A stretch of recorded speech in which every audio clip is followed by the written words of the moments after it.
Hey everybody, this is Captain Orlando with Nomad Fishing. Today I'm out here on the water and I wanted to put a little tutorial together for you guys. A couple of you have been asking me about the Livewell systems on the boat and how we rig those and what works, what doesn't work. Before I begin showing you my Livewell system, I just want to tell you that there's different ways to do this. There's really no right or wrong way. It just depends on your needs and what you're trying to do. Obviously, if your idea of live bait is a couple dozen shrimp, you don't need anything too elaborate. If you've got a few small pilchards or pinfish, you really don't need a lot of water flow. Sometimes an aerator will do. If you're going to keep bait such as herring, goggle eyes, sardines, then it's a little bit more complicated. You need more volume of water. You also need better flow. And for things like sardines, ideally you want to have nice round live wells. On this boat, our live wells are not round. They're not square either, but they are like rounded corners, somewhat square. The baits do good in them, probably because they're large and they have good water flow. We really don't have an issue with the bait. We try not to overcrowd them, which is number one. For things like goggle eyes, you probably want to do like a gallon per bait, ideally. If you put more than that in, they'd start to get a little stressed out and they may not last as long. Baits like herring get a treat with a lot of care, but once you get them into live well, if you've got good flow and they're not overcrowded, they usually do pretty well. Other live well systems that work really well are the sea chest system. My buddy Mike over at Best Marine makes the most badass sea chest out there. It's for heavy duty fishing and tournament fishing. So if you're just a weekend angler, it might be a little overkill for you. Unless it's in your budget, then that's great. The nice thing about the sea chest is that you can have two pumps per live well. If you got a boat with like 3 live wells, you can have a 6-pump system, an 8-pump system. So there's always backup. The other nice thing about the sea chest is that they put out a massive amount of volume, and the pumps they usually last a lot longer because they use a type of pump similar to the bilge pumps, which are made for continuous duty, and they're pretty hardcore pumps. They last a long time. So a lot of times with the sea chest, the advantage is the pumps do last longer, and you have redundancy in the form of 2 pumps per live well.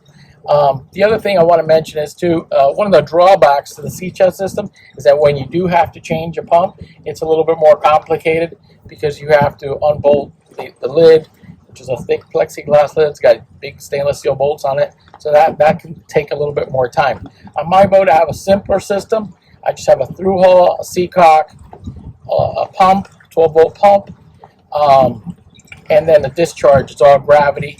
Discharge all gravity. As a rule of thumb, I like to have at least twice as much overflow as I do for the inlet. So if I got an inch coming in, I have to have 2 inches going out at least. The more the merrier. You don't want the live well overflowing all over your deck.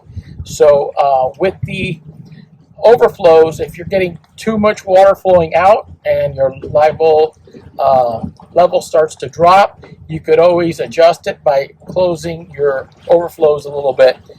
Just partially, and that'll cut down on the rate of the overflow, and it'll keep the level up a little bit. Sometimes that happens also when your pump is older and it starts to get a little weaker, doesn't put out the stream that it used to. You'll notice that your level on the live well will start to drop because it's producing less head pressure. Well, with that said, let me take you for a little tour here of the boat and show you the 2 live wells that we like to use. Here is approximately 50 gallons. As you can see, it's square, but it does have rounded corners, so the baits do pretty well in there. Those are some dividers I put in.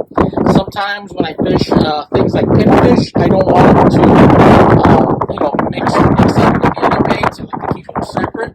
So a lot of times I'll cord that off, and I'll keep the pinfish separate from everybody else. Most of the time it's wide open, like you see it there. There's 50 gallons. There's my inlet there. I have it pushed because it was a little too large. And then the drain plug on the bottom, you can probably see it down there. Let's see if I can zoom in. There's the drain plug. So you can see it's got some growth on it. I normally don't get rid of that growth. It doesn't seem to bother the baits. Actually, I think they like it. So I leave it on there. So there's my lid. And then inside here you can see the plumbing. This is my pump here.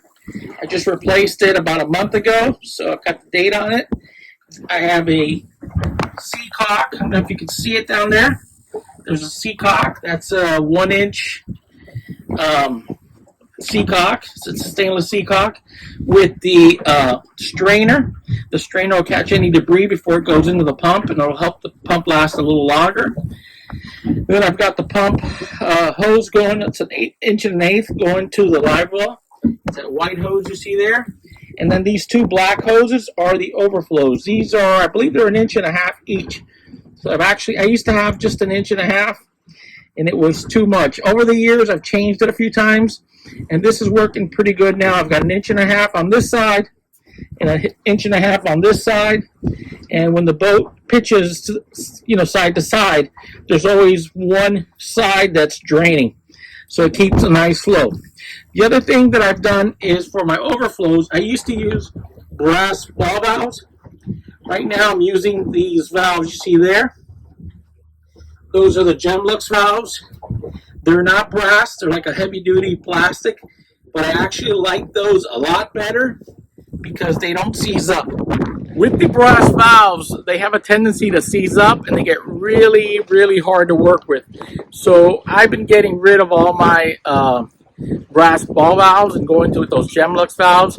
They're a breeze. I'll show you my larger Livewell here. I used to have a 2-inch overflow on that, and it was almost impossible to open with the brass ball valves. Since then, I went to the Gemlux, both for the inlet and the outlet, and it's a breeze. It literally takes me 5 minutes to get that Livewell going. I'll show you. Here are the two wells. This is an 85-gallon. You can see it's the same thing. It's kind of rectangular with the rounded ends. The bait does really well in here. We use this when we go out goggle eye fishing. And we'll put at least 150 in there without a problem. They seem to do really well. Now, one of the things I said I changed was the valves.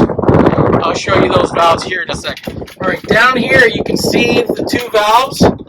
The smaller one there on the left is actually the one on the left is the overflow. That's the larger hose. It's all double clamped with heavy duty stainless steel clamps. Then on the right, I've got I believe it's a 15 or 1600 gallon pool Livewell pump, the tournament series. And you're going to see how easy it is to turn these over. Let's see if I can do this. Watch this. One finger is all it takes. They're both open. Took me a second. I'm going to show you what happens when I flip it on. I'm going to come over here. This is bait well 2. You're going to see the kind of flow I get.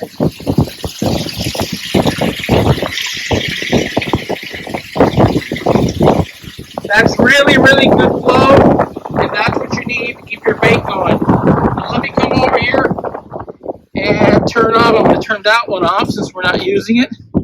Turn on the Livewell 1, which is the main Livewell we use, which is the one right here. And I've got the valve closed. Let me go ahead and open that valve. All right, there you go.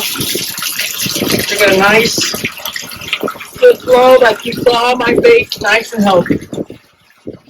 So there you have it. That's how we keep our baits going day in and day out. That smaller Livewell, that 50-gallon, that's what we use on a day-to-day basis. But if we want to go strictly bait fishing, or if we're tournament fishing, or if we just hit the mother load on the bait on the way out, we'll throw the net, we'll block out both wells. We can probably carry close to 1,000 pilchards on the boat. So that's key to any good fishing trip.